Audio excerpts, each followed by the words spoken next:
Hello and welcome once again to the video. In this one I thought I would do a rundown of the 74 World Championship Grand Prix held at the Monza Circuit. Only World Championship Grand Prix, so nothing prior to 1950, where there were about another 17 Monza races, I think, before 1950. For anyone who's waiting for me to continue my series on the English monarchy, by the way, I will be. It's just difficult fitting it in. Probably I will record it and release in probably a couple of weeks' time, on the Saturday of the next Grand Prix.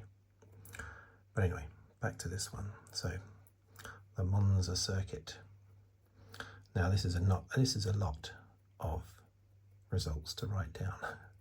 I shall write them all down, and anything that I remember anything about, any of the races that I have any details on, I will chip in with a little bit of information. But let's start with 1950. And that was Giuseppe Farina in his Alfa Romeo. Now, interestingly, let's just make sure that's definitely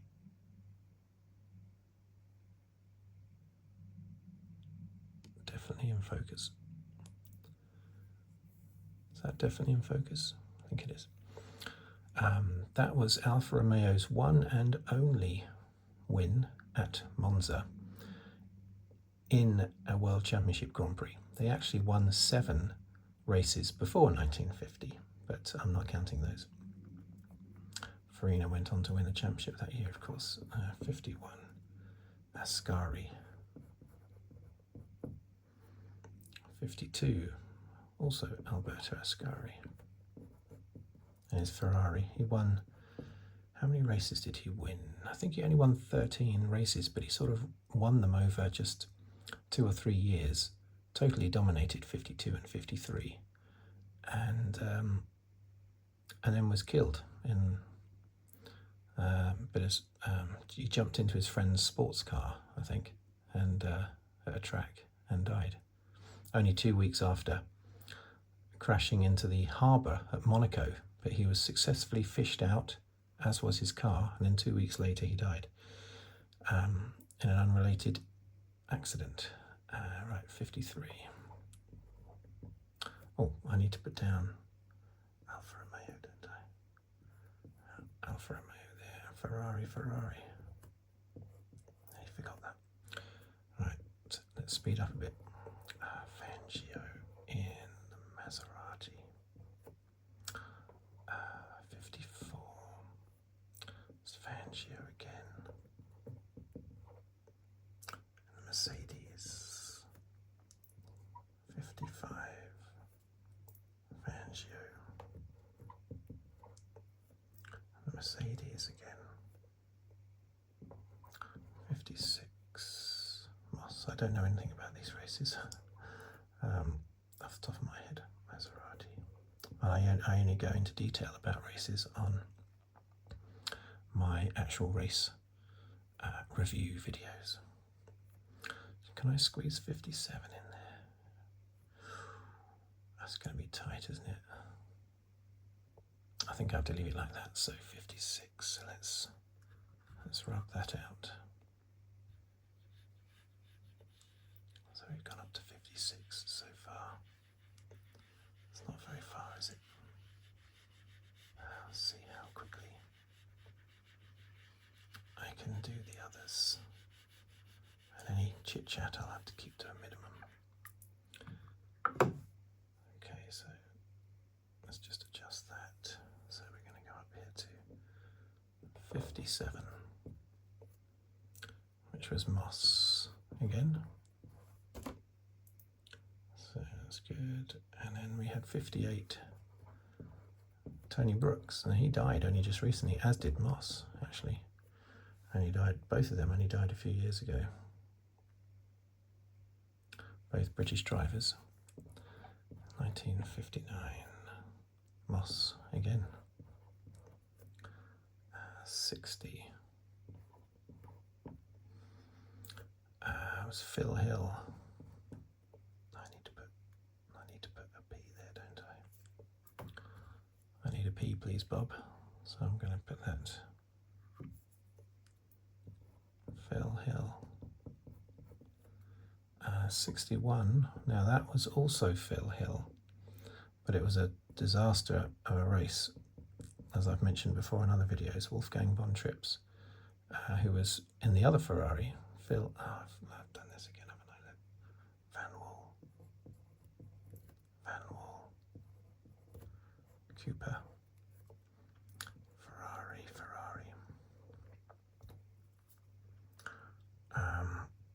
I'm going to have to go across here. I forgot to go across there last time, didn't I? Doesn't matter, I'll do that this time. So basically, Phil Hill and Wolfgang von Trips and the two Ferraris were going for the championship. Von Trips had a big accident. His car went into the crowd, killing himself and 14 spectators. And yet the race still continued, and Phil Hill went on, won the race and won it by 1 point over Wolfgang von Trips. Deary me. Different time back then. 62 was Graham Hill, the British driver. Phil Hill was American. Graham Hill was in his BRM.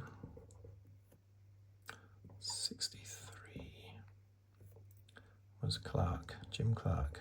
Won all his races in a Lotus. Shall I jump across now, or shall I squeeze in a 64? I'm going to squeeze in a 60. I'm going to go for it. A bit risky, but I'm going for it. Surtees, the year that he won the championship. Still the only person to have won a world championship on both 4 wheels and 2 wheels. John Surtees, multiple champion on 2 wheels, motorbikes, 1-time champion on 4 wheels. Let's go up here then to 65, which saw Stewart. Jackie Stewart's first win. Might have even been his actual first win in Formula 1. That's BRM. 66. Scarfiotti. Now this one's interesting simply because, how do you spell his name? That's right, I have heard of him, but I haven't written his name down for a long time. Not since I used to make records of all statistics. Scarfiotti is Italian, and he is the most recent Italian to win the Italian Grand Prix, which is unfortunate, but if you're an Italian driver fan. Fortunately, most Italian F1 fans are Ferrari fans, not Italian driver fans. But yeah, Ludovico Scarfiotti, the last Italian Grand Prix winner of the Italian Grand Prix. Still is in focus, isn't it? I think 67. Surtees again in his Honda. 68. It was Denny Hulme, New Zealander, the only New Zealand world champion. He won in 67 the world championship in his McLaren. Is that McLaren's first win? I think it is, at the Italian Grand Prix at Monza. At this point, well, from 1950, all the Italian Grand Prix were at Monza. Not before that. Milan held a race, Turin held a race before 1950. After 1950, all Monza apart from 1980. In 1980, the circuit was being refurbished, so Imola stepped in. And it had done non-championship Grand Prix before, but it stepped in and did the actual Italian Grand Prix. It did such a good job that it was given its own Grand Prix from the following year, and it was called the San Marino Grand Prix because they couldn't call it the Italian Grand Prix. 1981 up to 2006, the San Marino Grand Prix. Now it's come back as the Emilia-Romagna Grand Prix because that's the Emilia-Romagna region of Italy is where the actual track is. So 69 was Jackie Stewart in his first championship year. There's Matra. 70. Now that was won by Regazzoni, but of course that was the race where Jochen Rindt was killed in practice. We always say he was killed. Often people say, they don't say died in practice, they say killed in practice. I've heard that a lot, but there are no murders involved. But we often use that term, killed, in this race. Killed by the car, maybe, But Jochen Rindt, I read up just today, and I don't know how accurate it is, but might not be accurate, but he was actually killed because his seatbelt was not securely fastened, and it rose up and slit his throat when he had the accident. I don't know how accurate that is. I'd never heard that before. 71 was Peter Gethin's win. And he, in his BRM, I think that was his only win, wasn't it? Maybe he won 2. But that's the closest win in F1 history. A few of these results here were very close, with 3 or 4 drivers sort of crossing the line together, but this was the absolute closest. 0.01 of a second, so 100th of a second. Now, the 2002 US Grand Prix was 0.011, but that was the orchestrated one, wasn't it, between Schumacher and Barrichello? So it's a bit of a false close finish. But this one is officially the closest finish because, for all we know, it might have been 0.010, but they didn't go to thousandths of a second back then. So because of that, this one has held the record. Plus, that other one was a fixed result, from what I remember. 72 was Fittipaldi, Emerson Fittipaldi. There have been lots of Fittipaldi F1 drivers, but only one has ever won a Grand Prix and a championship, and that's Emerson and his Lotus. Okay, so let's scrub again. So we've done 72. We've done a lot. Did quite a few that time.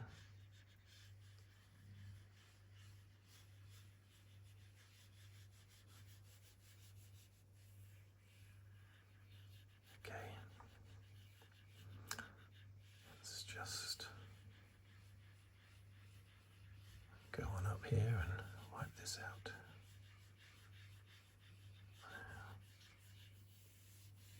Shoot, let's do some more years. Okay, so I just did 72, didn't I? Right, 73 was Ronnie Peterson.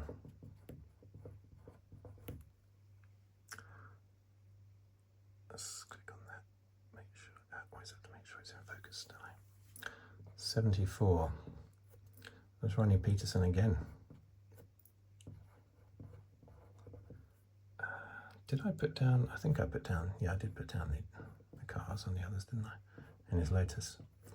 75 was Regazzoni, Swiss driver, Ferrari. He holds the credit for having won the very first race for Williams, 1979 British Grand Prix. Okay, 1976 was Peterson again. Very good driver, Ronnie Peterson, but he would die at the Italian Grand Prix in 1978. But first we have Andretti.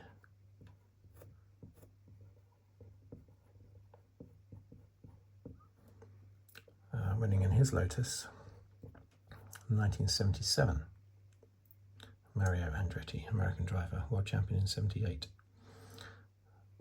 In 1978, the winner was Lauda, but Ronnie Peterson had a massive accident. And his Brabham, Lauda. Ronnie Peterson had he had an accident in practice, and so therefore he had to borrow his teammate's car. Andretti was his teammate, wasn't he? Yeah. And he had to borrow Andretti's spare car, was set up for Andretti, and he wasn't comfortable in it, apparently. He got involved in a big accident, and the marshals were ill-equipped to dive in, as was so often the case back in the 70s.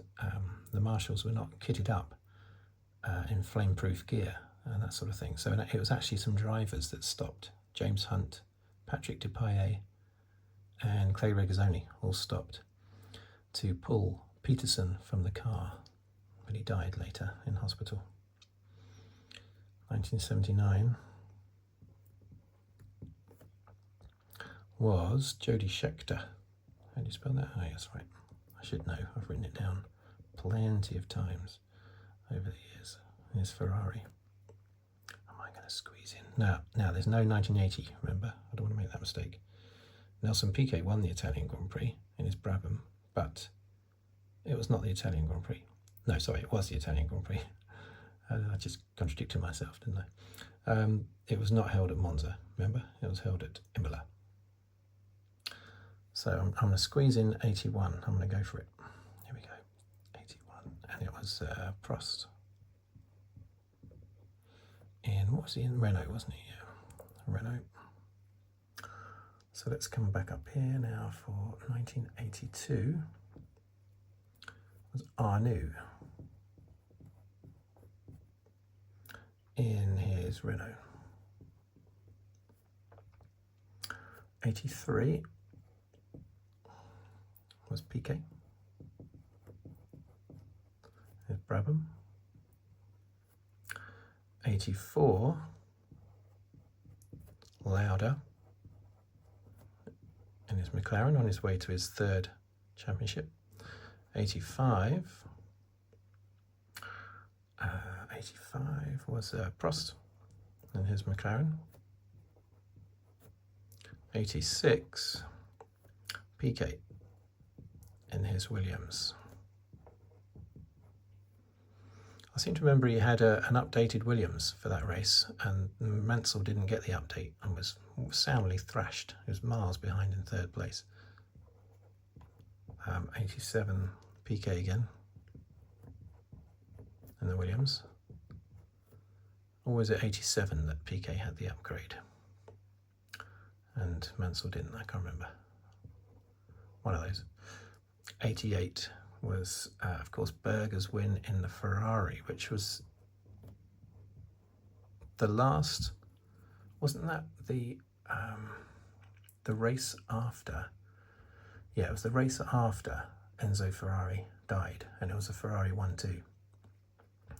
Not necessarily the race after, but it was the Italian Grand Prix, the most recent Italian Grand Prix after the death of Enzo Ferrari. And it was a Ferrari 1-2 due to McLaren. Prost had a retirement earlier in the race, and then Senna was taken out by a back marker, lapping a back marker with about 2 laps to go. So, yeah, there you go. And that back marker was covering for Mansell, Nigel Mansell, who had chickenpox, I seem to remember. And it was this guy. Who was it? Was it Schlesser? I'm not sure. Can't remember. But it was he was covering for Mansell, who had chickenpox, and they had a coming together through the Ascari chicane, I think, Senna and this guy, with about 2 or 3 laps to go. So therefore Berger, who was about a minute behind, and came through to win the race. Let's squeeze in 89. 89 was Prost, but really shouldn't have been. In 1989, Prost was well and truly soundly thrashed by Senna all year, but Prost still won the championship due to Senna's horrific bad luck. And that race was no exception. Senna was leading comfortably, and then I think it was his engine blew, and all the crowd were cheering ferociously because Prost was going to Ferrari the next year. So they had become Prost fans in advance of Prost going to Ferrari.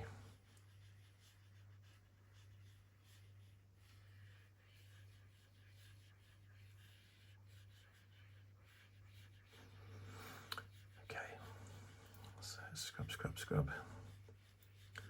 Still got loads to go. How many hours has this video been going now? I think. No, only 20 minutes. That's not too bad. Okay. So we come back up here for 1990. And that was a win for Senna. And here's McLaren, of course. Focus, good. 91. I remember that one clearly. Mansell in his Williams. Riccardo Patrese, to his credit, had the early advantage and had got past a number of drivers, including Senna, for the lead, and then his car failed. I think Mansell would have probably still come through and caught Patrese and overtaken him, but Patrese initially had the jump, definitely, and took the lead. Mansell then took the lead from Senna and went on to win the race. Right, so 92, and I remember he was about 18 points behind Senna after that race. Back then you only got 10 points for a win, so 18 points was a lot more, and there was only 4 races left. That's a championship I remember very well. 92 was Senna. Don't know why it wasn't Mansell. Why was it not Mansell? Did Mansell have a retirement? He must have had a retirement, but he was already romping away towards the championship. 93 was Damon Hill after his teammate Prost retired. Was that Hill's first win? Possibly, or maybe the Belgian Grand Prix was his first win. Hill won again in 94 with Schumacher out of action, having been banned for 2 races. They kept penalising Schumacher that year constantly. I mean, I was cheering on Hill, but I was aware that Schumacher was getting a rough ride with the stewards. Disqualified from Silverstone, disqualified from the Belgian Grand Prix that he won because of plank wear. 31 years later, still cars are getting disqualified for plank wear. And also he was the Italian Grand Prix and Portuguese Grand Prix he was banned from for, was it to do with the black flag in Silverstone? Anyway, he was banned from both of those races, and Hill won them both. And that's what put Hill in a good position in the championship. 95 was Herbert. After Hill and Schumacher had come together, Schumacher's teammate, Herbert, won one of 3 races that he's won. That was his second race win that year in 95, and he won a 3rd race in 99 in Stewart. Stewart's only win. What is the Stewart now? Stewart became, it's Red Bull, isn't it? I think the Stewart is the Red Bull now. Stewart became Jaguar, Jaguar became Red Bull. Yeah, I think that's right.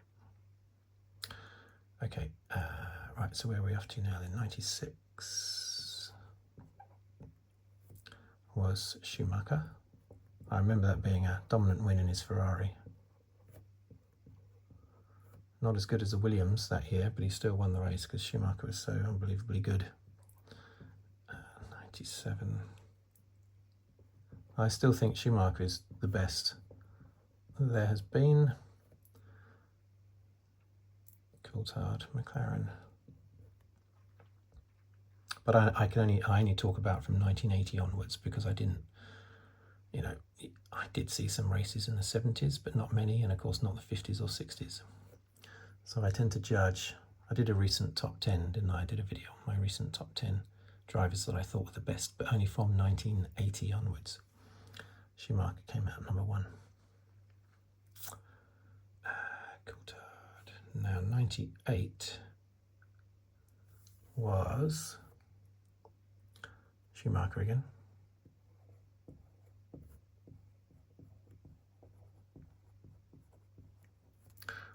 In his Ferrari. 99, that's the famous crying Häkkinen year. It's won by Frentzen. in his Jordan. He was doing really well that year.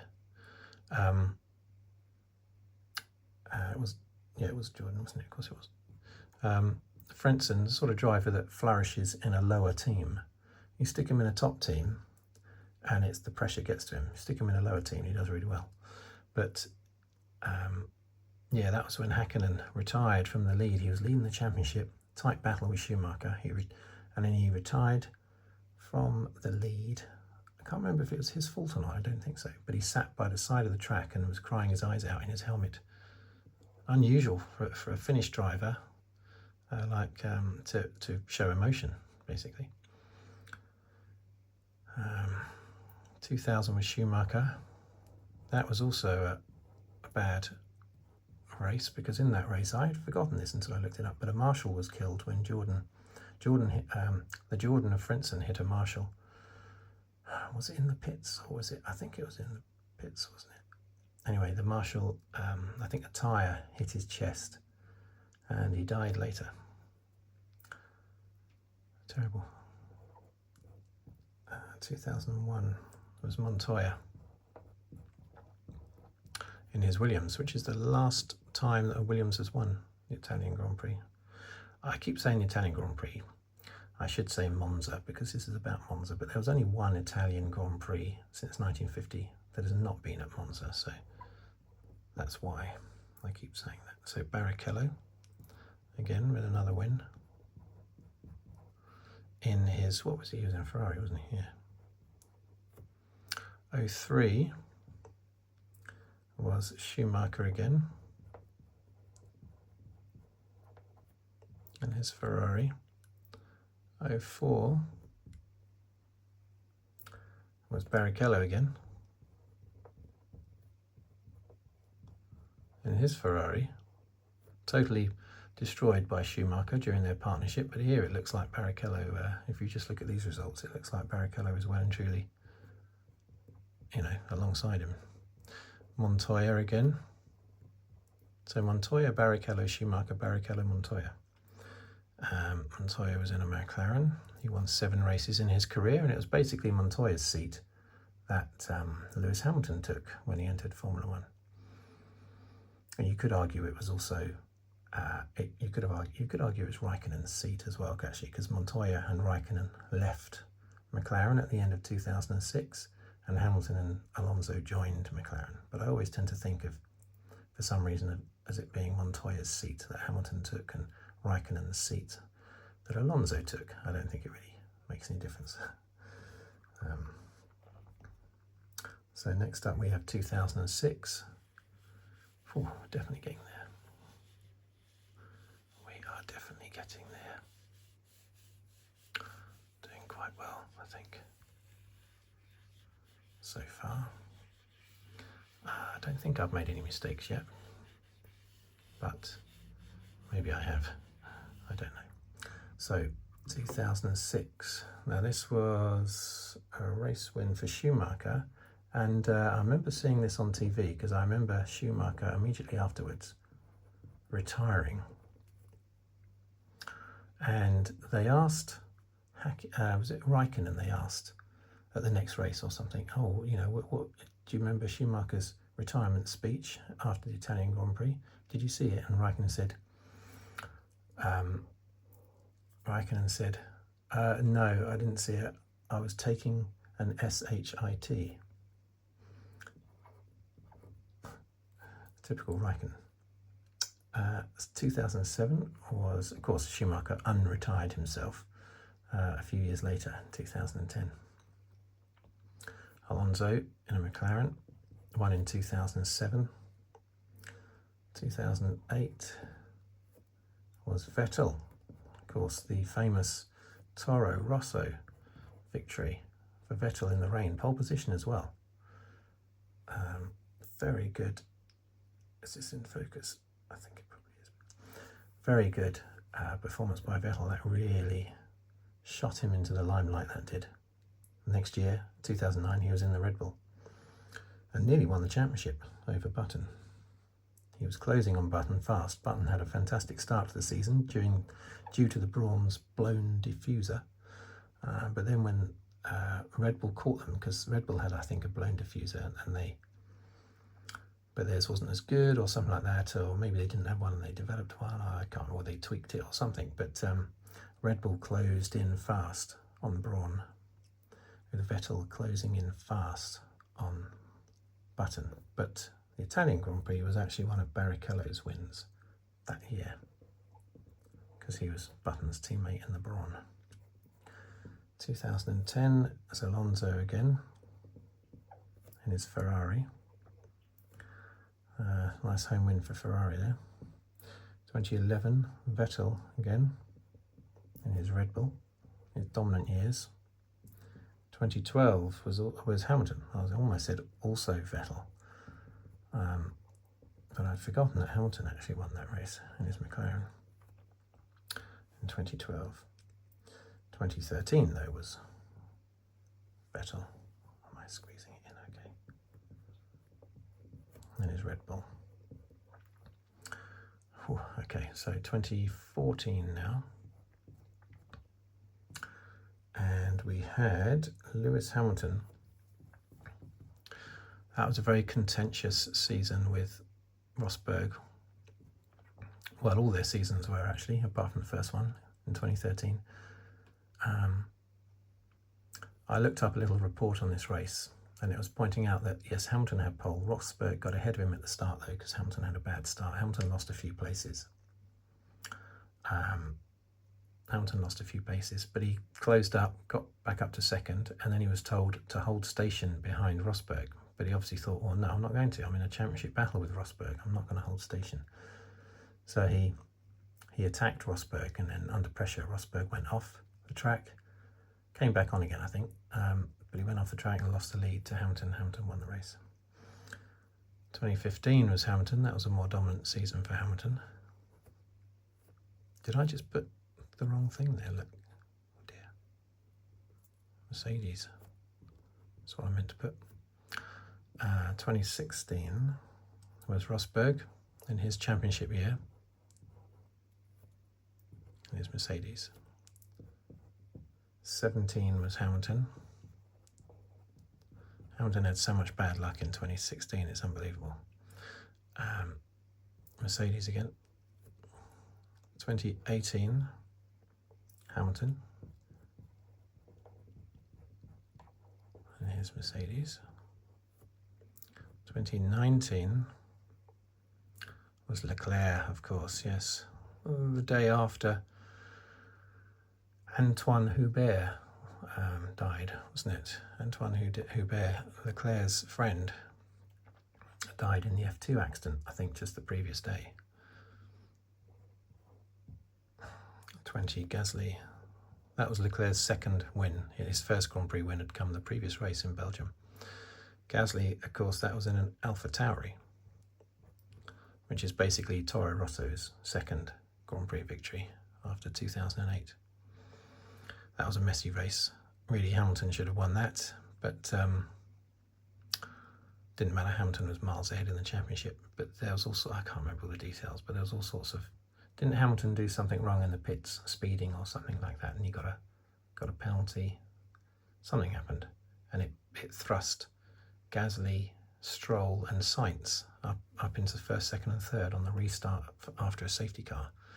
Gasly held off Sainz in the McLaren. I think Stroll was third. 21 was Ricciardo,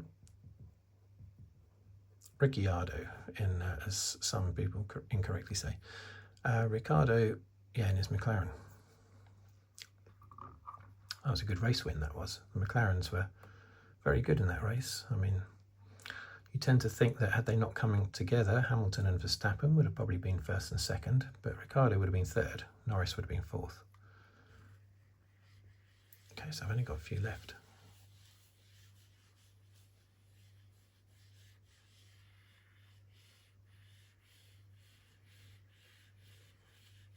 This is a long video. Okay. 2020, 2020, 2022. 22, here we go. Verstappen. But it's not the usual three on the bounce, because he didn't win it in 21.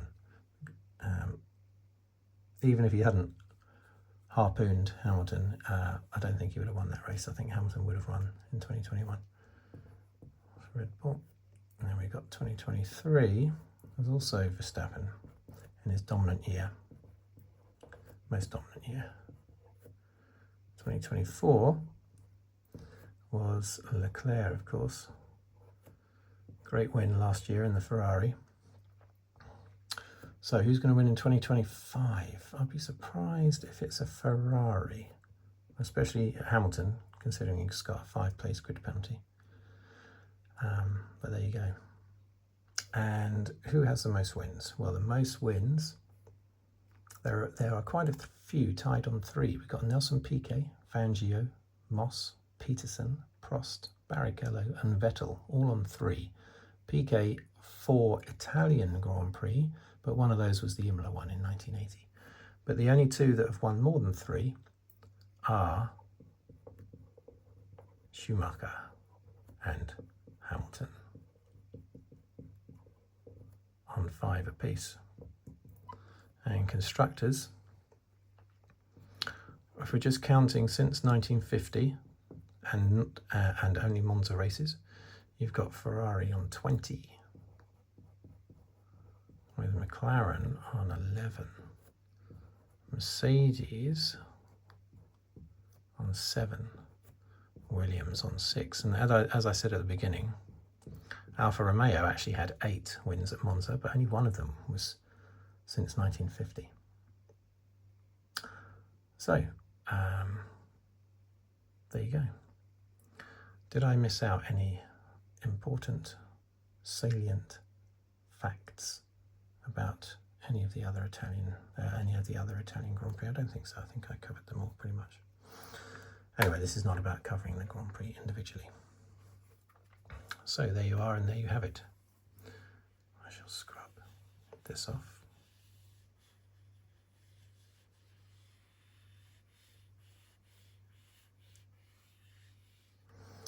Thank you for watching. Thank you for listening. I hope you enjoy this weekend's Italian Grand Prix. I hope I enjoy it, a lot more than last week's Belgian Grand Prix, which I did not enjoy. Okay, thank you very much for watching. Thank you for listening. If you'd like to subscribe, please do so, or like the video, or comment, or even leave a tip on the thanks button below the video. But for now, until next time, well, until my Grand Prix review video on Monza, which will be released hopefully on Monday, as usual. Until then, I shall see you next time. Thank you. Goodbye.